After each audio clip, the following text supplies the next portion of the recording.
Man, what's up, everybody? Welcome back to another episode of EOS 1090J. I'm rocking with y'all like y'all rocking with me. I appreciate everybody that went and bought a t-shirt. I got some new designs on the way. I just dropped the 500 design. If you haven't seen the t-shirts yet, I'm going to have the link in the description, teespring.com. Y'all go check it out. For this video here, I'm going to take it back to a more serious note.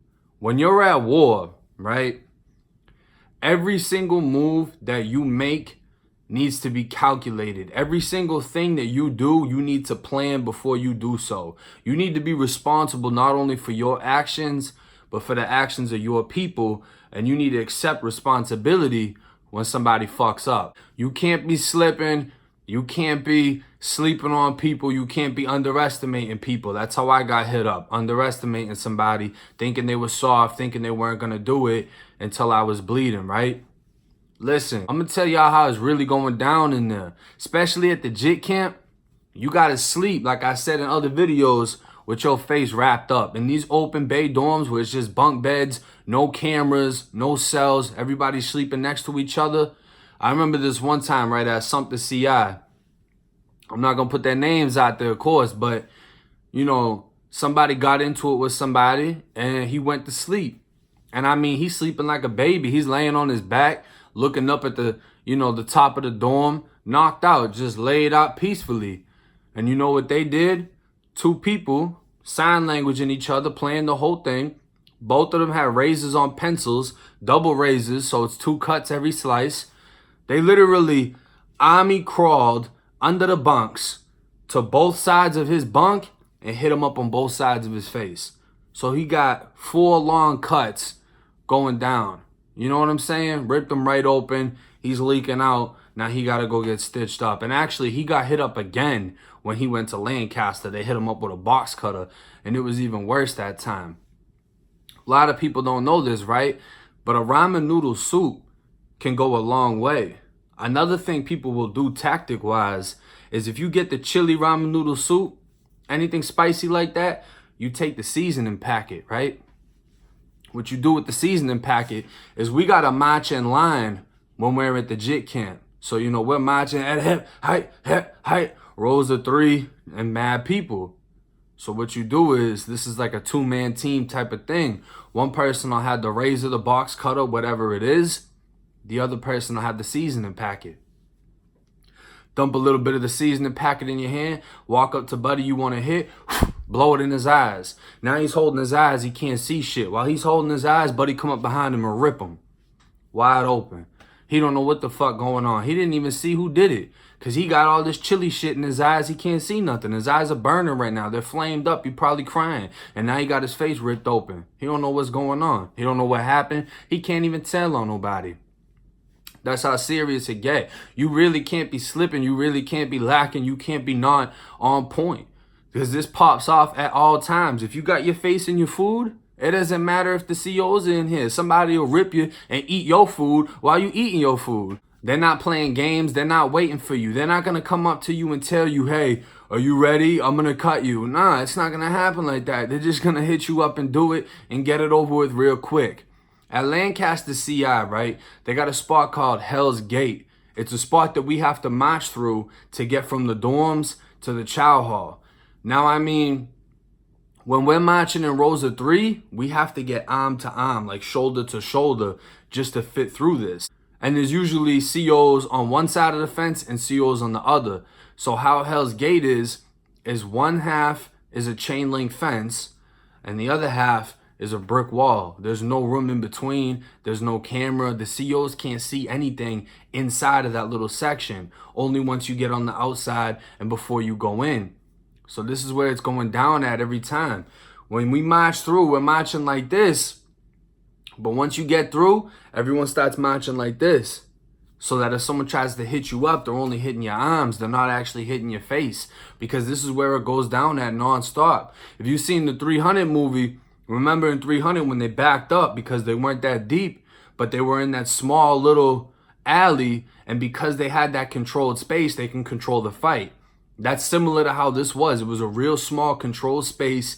Everybody's bunched up, and I mean, you can reach out in front of you and hit somebody 2 people up if you really wanted to. Now, right before they get into the chow hall, their face is leaking. They're leaking out.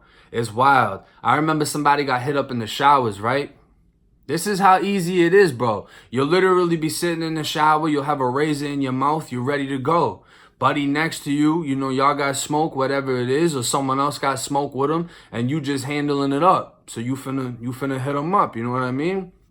He's bathing up, soap and whatever. The second that shampoo comes out, you know what time it is. He gets under the water, closes his eyes, starts soaping up. Boom. Hit him up real quick. Now you walk out of the shower. That blood is going to get everywhere in the shower. So everybody leaves the shower at the same time. Everybody's moving. Everybody's dispersing. They don't know who did it. Unless he tells, you're going to get away with it. At Sumter CI, we had toilets that had walls on each side that came up pretty high. So you actually couldn't see over the wall. You couldn't see who was walking in. It was a trap. So you're just in this walled in space while you're sitting on the toilet, and you can hear when someone comes in, but you can't see who it is. So many times people got ran down on while they're shitting on the toilet. You literally have to shit with one leg out of your pants. You gotta be, everything hanging out, ready to go. Whether you've wiped or not, someone comes in and they're trying to rock, you gotta rock out. And I've seen it happen. I remember they ran down on this kid while he was, taking a shit on the toilet. And he had his leg out of his pants, you know what I mean? Because if you got both your legs in your pants, you try to stand up, you're going to fall over because you're going to trip yourself. So he had his leg out, he was ready to go. They ran in, they fired him up with a lock, first quarter. Boom, hit him in the head. This kid jumped up, butt naked, shit in his crack, all that, and started fighting. Knocked out two of the kids that did it. Knocked him out, left him in the bathroom, wiped his ass, went back to his bunk. I'm talking about... Not every case goes like that. Usually the kid that's on the toilet gets flipped, but this kid was a beast. He was about it. You know what I mean? Another thing that can happen is between the bunks, you might separate the bunks a little bit just to get space, and that's where you'll fight at. People will tell you, oh, you're going to get a TOH, you're going to get whatever. It's all a trap. Once you get put into that little area off camera, or if there's no cameras out of the view of the CO, it's over with. This kid got held down at Sumter. They're beating him up. They knocked him out. They're jumping off the top bunk onto his head, repeatedly knocking this kid out. They kept jumping off the top bunk onto his head with boots. And I mean, he would go to sleep. They'd wake him back up and knock him back out again.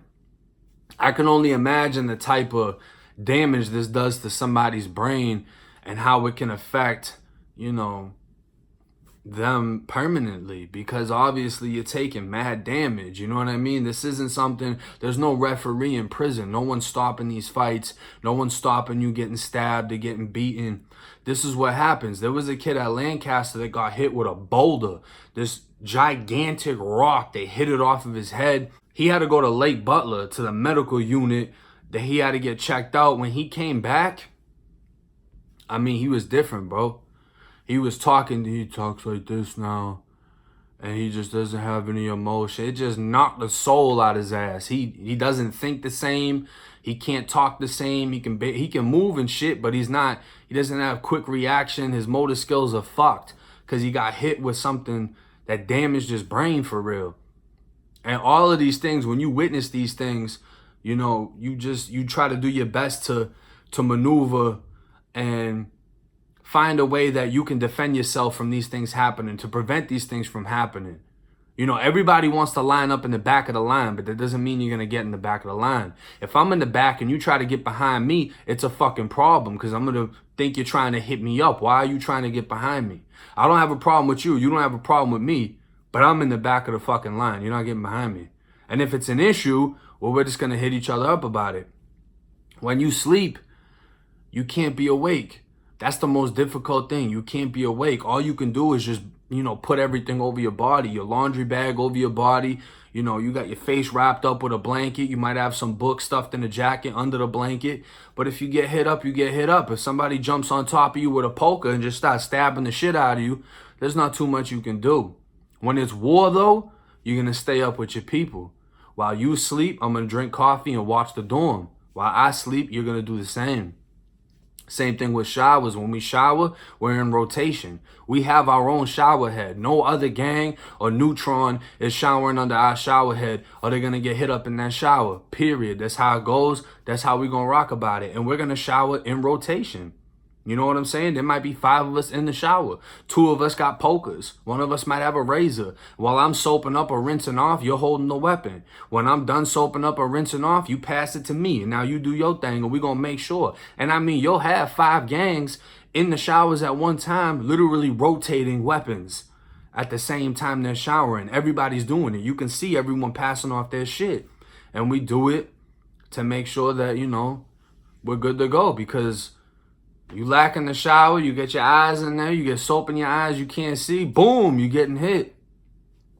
That's it. That's how it goes, man. It's wild how fast these things can pop off. Wreck at Appalachia CI, you're locked in, you're caged in, you're fenced into the wreck. So when you're fenced into this and you hit Canteen, you can get ran down on by anybody. It's real easy for people to run down on you right after you hit Canteen. You're stuck in a cage. Where are you going to go? You have nowhere to run. They'll run down on you, take your shit, poke you up, leave you right there on the basketball court, and slide away with all your Canteen. Fuck your receipt. Everybody's getting a little bit of whatever you had, and you're going to get left right there. And you know, they might lock it down or whatever, but once your Canteen's gone, they don't know what's what. You know what I'm saying? They don't know what's what. They can't figure it out. They're just going to take you to medical, put you in confinement, and that's it for your ass. You out of there. It's a wild fucking place. You have to be on point at all fucking times. Anything can happen to anybody. You're not invincible. Think about that, bro. People are literally plotting. How can I blind him? I'm going to hit him with the chili season and blow it right into his eyes. You know what else was a big thing too? When you and another person cut somebody, the first thing they do is they touch their face when they get cut. The reason you don't want to do that is because you can actually open up the cut more than it already is. Obviously causing more damage, a bigger scar, whatever, right? So something that would happen is you take an extra white shirt with you. You bring a white t-shirt. So if I'm finna cut buddy, you're gonna put on the white t-shirt and wrap it around your hand like a mitten. So when I run up and hit him, right after I cut him, you're going to run up and punch him in his shit and rip that cut open even more, just to make sure that it's damaged, just to make sure that it's painful and that he got a big old cut on his face, because that's what it is. It's war. This isn't glorification. This is fucking fact. If you don't like it, don't go to prison. You don't want to hear about it, don't watch my shit, because at the end of the day, this is how the fuck it goes down. This is the reality of prison, and if you make it home, you're fucking blessed. But at no time in prison can you fucking sleep on anybody. That's what it is. EOS, 1090 Jake. I'm rocking with y'all like y'all rocking with me. Till next time.